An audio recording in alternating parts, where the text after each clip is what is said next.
이제 일곱 나팔 재앙의 시리즈에서 마지막 부분을 저희가 오늘 묵상하죠.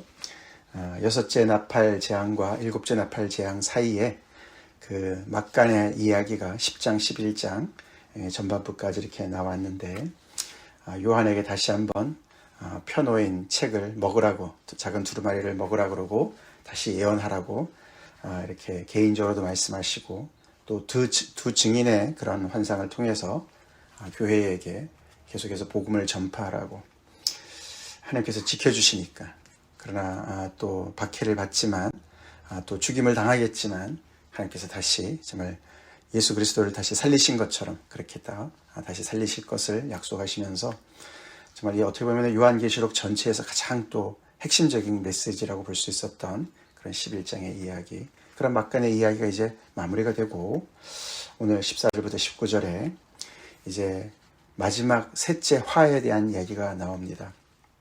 둘째 화는 지나갔으나, 그것이 이제 둘째 화는 이제 다섯 번째 나팔 재앙과 여섯 번째 나팔 재앙을 얘기하는 것이죠. 그 전에 네 번째까지 나팔 재앙을 얘기하면서 독수리가 날아가면서 화를 얘기하지 않았습니까? 그래서 다섯 번째, 여섯 번째, 다섯 번째는 그 무적행의 사자가 나와서 그 황충의 그런 재앙을 불러일으키는 그런 이야기. 여섯 번째 재앙은 뭐였습니까? 여섯 번째 재앙은 마병대를 불러오는 거 아니겠습니까? 그렇죠?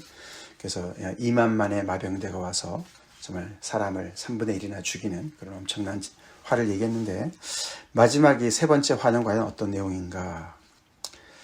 그렇게 시작을 하면서 이제 14절 시작이 되는데, 15절부터 나오는 내용이 사실 화라고 보기에는 좀 이게 화인가 생각이 드는 그런 어떤 반전을 보게 되죠. 앞에서는 막 무시무시한 얘기가 나왔었는데, 더 큰 무시무시한 마지막 화니까 그런 얘기가 나와야 될 것 같은데, 오히려 15절에 나오는 이야기는 뭡니까? 일곱째 천사가 나팔을 부니까 하늘에 큰 음성이 나서 이르되, 세상 나라가 우리 주와 그의 그리스도의 나라가 되어 그가 세세토록 왕노릇하시리로다. 그러면서 예수님의 이 땅의 재림에 대한 이야기를 하고 있습니다. 다시 말해서 하나님의 나라가 완전히 완성되어서 주님께서 가르쳐주신 그 주기도문에 나오는 대로, 그렇죠? 하나님의 나라가 임하옵시며 그것이 완성되는 그런 엄청나게 정말 그런 그 성도들이 기다렸던 그 기도의 응답이 이루어지는 것이죠. 그런 순간이 도래했다. 그런데 왜 셋째 화라고 얘기했나? 그렇죠? 그렇게 좀 의아하게 생각할 수가 있습니다. 근데 그것은 가만히 그 밑에 계속 보면은 이렇게 하나님의 나라가 이 땅에 임함으로 말미암아 상을 받는 사람들이 있는가 하면, 그것을 반대했던 사람들에게는 결국에는 이제 정말 마지막의 심판, 멸망이 임하는 그런 것이기 때문에 셋째 화라고 이야기한 것으로 우리가 해석을 충분히 할 수가 있죠. 하나님의 나라가 곧 이 땅에 임할 줄로 믿습니다. 반드시 임할 줄로 믿습니다. 그렇죠. 그것이 하나님의 그 구속사의 마지막 그런 그 완성의 모습이 아니겠습니까? 그 순간을 오늘 우리가 이렇게 또 묵상하는 것이죠. 그렇게 외치는 것이죠. 세상 나라가 결국 하나님의 나라에 굴복하는 그런 순간이 올 것이고, 우리 주와 그의 그리스도의 나라가 결국 그들이 통치하시는 우리 주 여호와 하나님과 그의 그리스도 메시아 되시는 예수께서 통치하시는 그런 정말 세세토록 왕노릇하는 그날이 올 것입니다. 올 것입니다. 지금 이 얘기는 하늘의 이야기죠. 하나님 앞에서 자기 보좌에 앉아있던 24장로가 그래서 거기에 반응을 합니다. 엎드려 얼굴을 땅에 대고 하나님께 경배하여 이르되 감사옵나니, 그러면서 옛적에도 계셨고 지금도 계신 주 하나님 곧 전능하신 이여 친히 큰 권능을 잡으시고 왕노릇 하시도다. 하나님께서 드디어 이 천상에서도 정말 왕이신 하나님께서 지상에까지, 이 세상 나라에까지 정말 그 통치를 완전히 이루셨습니다. 하나님이 이 지상에서는 왕이 아니셨습니까? 왕이셨죠, 그렇죠?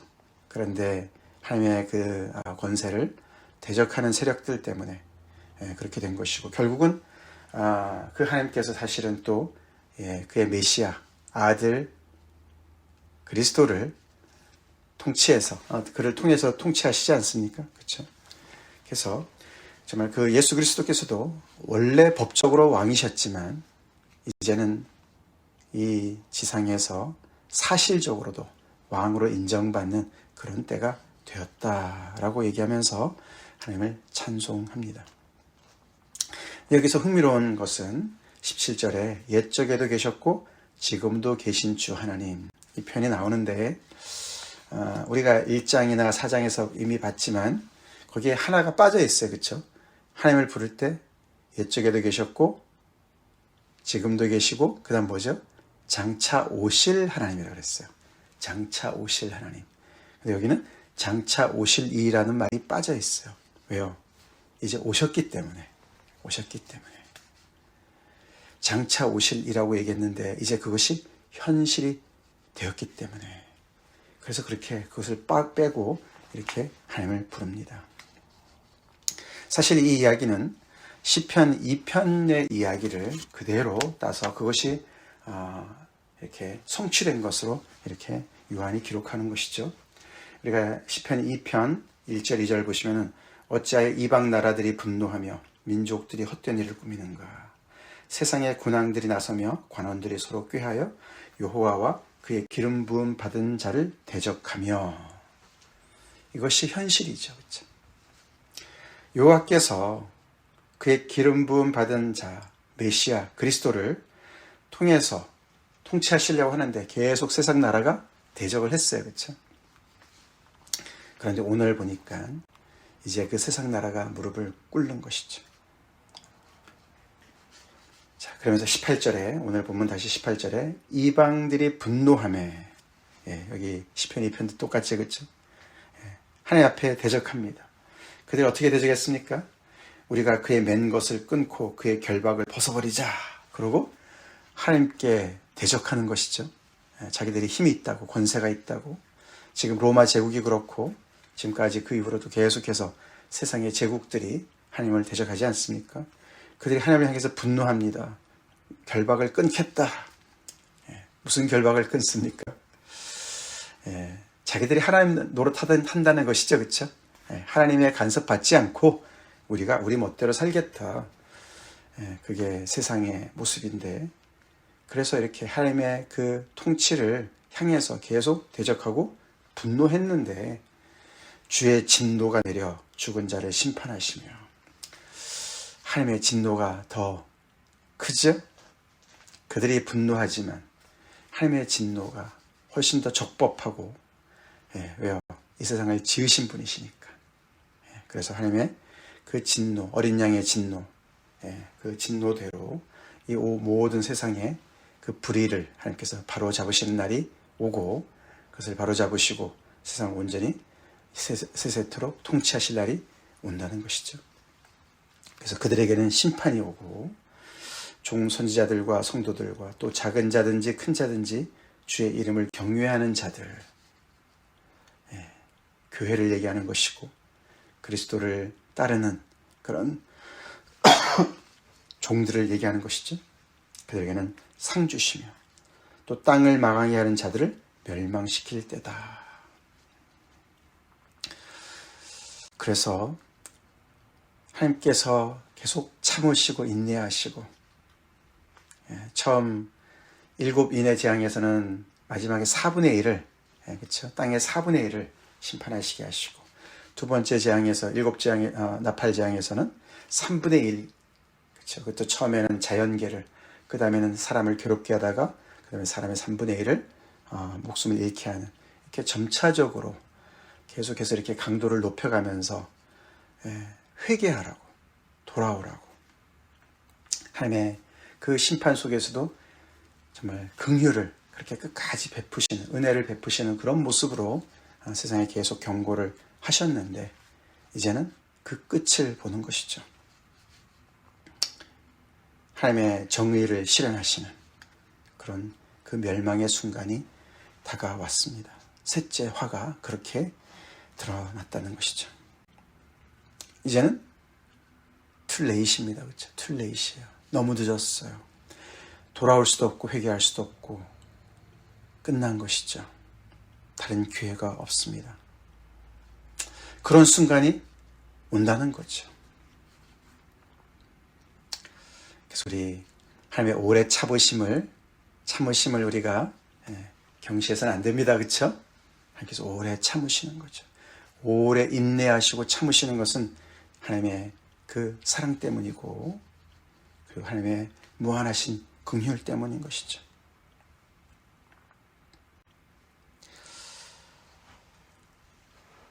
우리 그래서 아직도 기회가 있을 때 전합시다.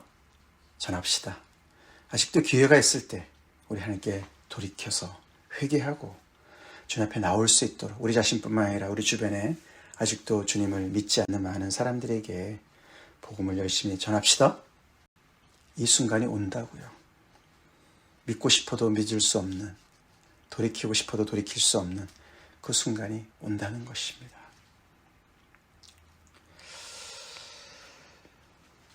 그러면서 19절을 오늘 마지막 절에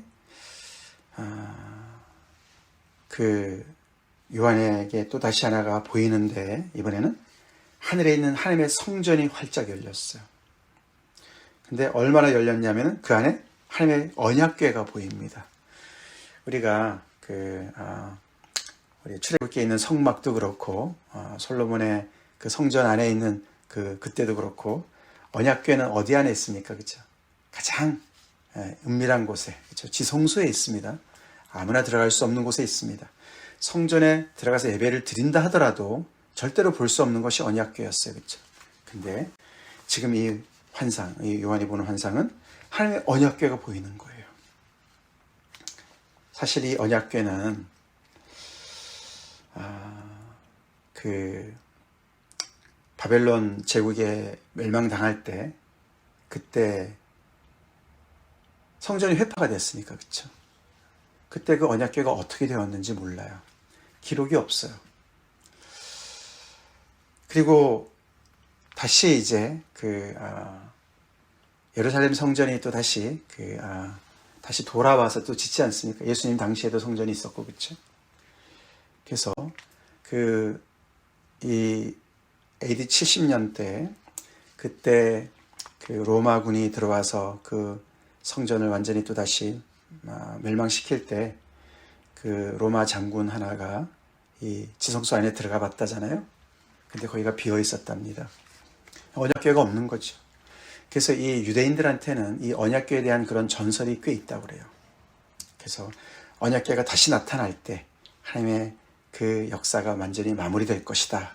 이런 이제 전설이 있다고 합니다. 근데 그 언약궤가 보이는 거예요, 지금. 요한한테. 언약궤에는 무엇을 얘기하는 것이죠? 말 그대로 하나님의 언약이 담겨 있는 것이, 말씀이 담겨 있는, 증거가 담겨 있는. 그래서 하나님의 약속을 다시 상기시키는 것이죠. 하나님께서 그 언약을 신실하게 지키셔서 당신의 백성을 끝까지 책임지시겠다는 그 말씀이죠. 그 안에는 무엇이 있습니까? 결국은 신명기나 이런 정말 모세오경에 드러난 그런 하나님의 말씀 속에 그 안에는 언약을 따라서 하나님의 축복이 나오고 하나님의 심판이 나오지 않습니까? 그것을 다 포함하는 내용이죠. 그래서 하나님께서 이 언약을 끝까지 완수하실 것을 드러내시면서 그래서 결국은 그 뒤에 따라 나오는 번개와 음성들과 우레와 지진과 큰 우박 함께 동반합니다. 그렇죠? 그리고 그것은 심판의 언어죠. 심판의 언어예요. 그래서 이 하나님의 이 정말 그 뜻대로 언약대로 이 하나님의 그 역사를 완전히 이제 마무리하실 것을 또 다시 한번 이렇게 보는 겁니다. 그래서 이 19절은 이 마지막 일곱째 나팔의 그 마지막을 또 장식하기도 하지만 앞으로 또 펼쳐질 이야기 어떻게 보면 서막을 또 보여주는 그렇게 계속해서 연결이 되어지는 그 다음에 무슨 내용이 나옵니까? 이제 일곱 시리즈의 재앙의 마지막이 남아있어요. 그렇죠? 마지막은 뭐죠? 일곱 대접이죠. 일곱 대접의 그 재앙이 나오는데 그것은 15장부터 나와요. 그래서 또 이제 우리가 12장부터 14장까지 내용이 또 그 안에 또 다른 내용이 들어가 있습니다. 사실 그것이 이 요한계시록 전체에 있어서 어떻게 보면 굉장히 어떤 그 핵심부를 얘기한다 볼 수가 있는 내용이 들어가 있습니다. 이번 주일에 제가 거기에 대해서 말씀을 드리게 되는데, 그래서 우리가 지금까지 이렇게 일곱 나팔의 말씀까지 우리가 마쳤는데, 일곱 인의 재앙과 일곱 나팔의 재앙을 가만히 보니까 이게 어떤 시간 순서이기보다는 그렇죠. 어느 정도 그 시간의 순서를 따르지만 일곱 시리즈는 계속해서 이렇게 반복해서 더 강화하는, 심화시키는 그런 내용이 맞는 것 같죠, 그렇죠? 그래서 우리가 오늘도 이렇게 보면은 이 일곱째 천사가 나팔을 불었어요, 그렇죠? 무슨 내용이 나올까? 우리 일곱째 인을 뗐을 때는 무슨 일이 벌어졌습니까? 반 시간 동안 고요했어요, 그렇죠? 고요했어요, 조용했어요. 근데 오늘은 조용하지 않고 하나님의 나라가 이 땅에 임하는 모습으로 보여줘요. 그래서 꽤 거기에 내용이 좀 들어가 있습니다만 그렇게 구체적이지 않습니다. 그 내용이 언제 나옵니까? 나중에 19장에 나와요. 19장에 더 자세하게 하나님의 나라가 이 땅에 임할 때 어떤 모습인가. 결국에는 새하늘과 새 땅으로 마무리가 돼요. 그래서 요한계시록의 내용이 이렇게 어떻게 보면 계속 이렇게 나선형으로 같은 주제를 또 다시 들어와서 또 얘기하고 이렇게 그러면서 점점 더 이렇게 심화되는 그런 내용으로 그런 구조로 이렇게 되어져 있습니다.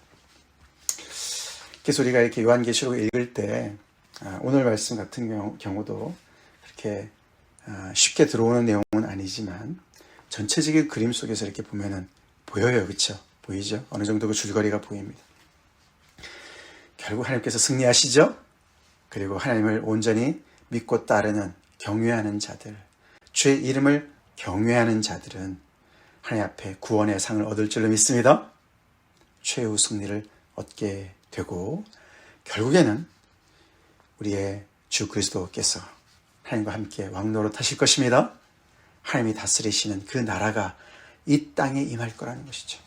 어저께는 우리가 그 두 증인으로 이렇게 표현되었던 그 교회가 결국에는 함께 끌려 올라갔어요. 그렇죠? 이리 올라오라. 그래서 부활의 몸으로 주님 앞에 올라갔습니다. 그래서 천상에서 지내는 것이 아니라 오늘 보니까 하나님의 나라가 다시 세상의 나라로 내려와요. 그렇죠?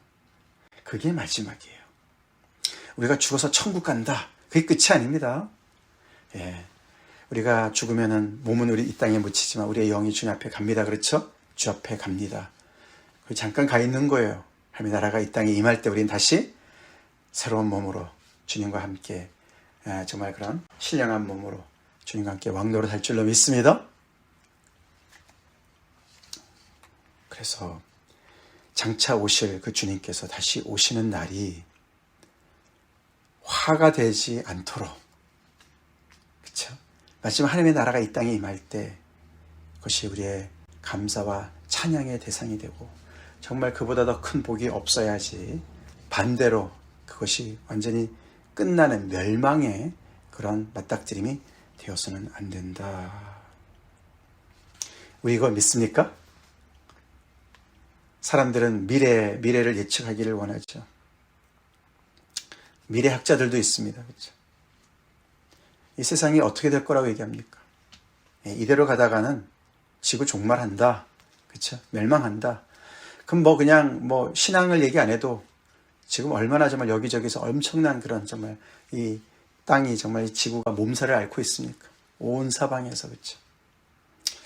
이미 핵무기는 정말 이 지구를 몇 번이라도 날릴 수 있는 그런 정도의 양을 인간이 비축하고 있고, 이 기후변화가 심상치 않고, 그냥 가만히 놔둬도 정말 얼마 못 갈 것 같은 그런 상황이 아닙니까?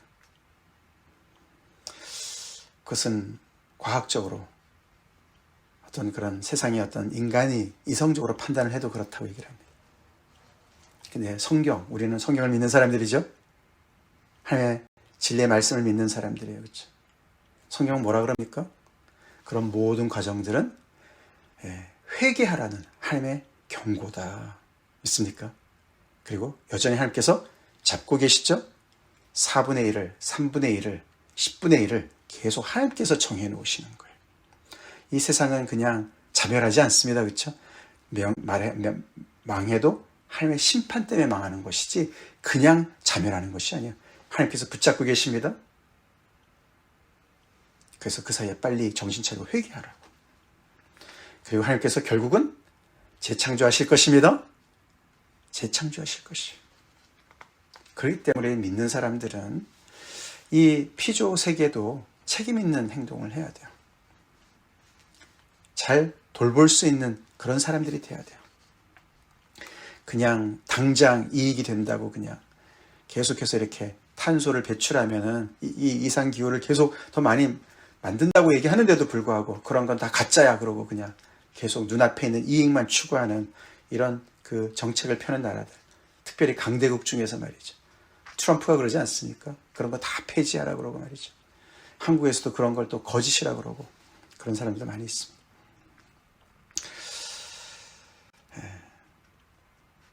그런 것도 심판의 대상이 돼요. 하나님의 피조물을, 피조 세계를 막대하는 것도 잘못이죠. 그래서 결국 이 창조주 하나님, 심판주 하나님, 앞으로 다스리실 왕 되신 하나님, 그 하나님 앞에 무릎 꿇읍시다. 나라가 임하옵시며, 우리 주님의 기도를 가르쳐 주신 기도를 드릴 때 우리가 얼마나 많이 기도합니까? 그 기도가 응답될 날이 옵니다. 옵니다.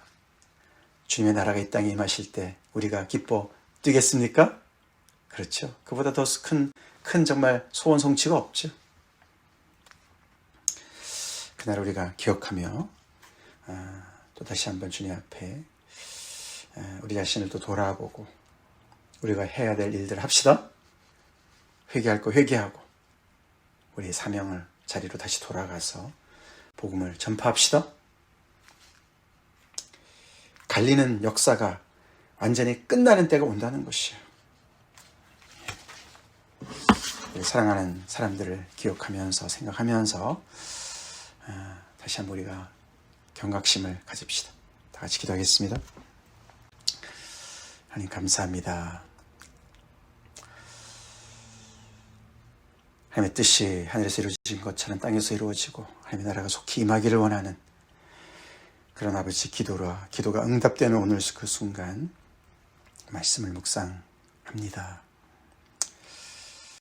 세상 나라를 무릎 꿇리시고 주 여호와께서 또 하나님의 아들 그리스도께서 통치하시는 세세토록 통치하시는 하나님의 나라 우리가 사모합니다. 우리가 복음을 받아들이며 예수님의 통치 안에 이미 들어가 있음을 또한 고백합니다. 아버지, 하나님의 나라가 우리의 심령 가운데 또 우리 가운데 더욱더 온전히 임하기를 원하고 이 세상 전부에 정말 아버지 여호와를 아는 지식이 정말 아버지 물이 바다를 덮은 것 같이 그렇게 덮는 날이 올 것을 저희가 사모하며 주님 앞에 나아갑니다. 주님, 그렇게 되는 날이 정말 아버지 기쁨의 첫날이기도 하지만 하나님을 대적하는 자들에게는 또 엄청난 정말 최종적인 그런 멸망의 날이 된다는 이 말씀 또 우리가 아버지 정말 심각하게 받아들이며 주여 더욱더 주의 말씀을 전하는데 열심을 내는 저희가 되게 하여 주시옵소서.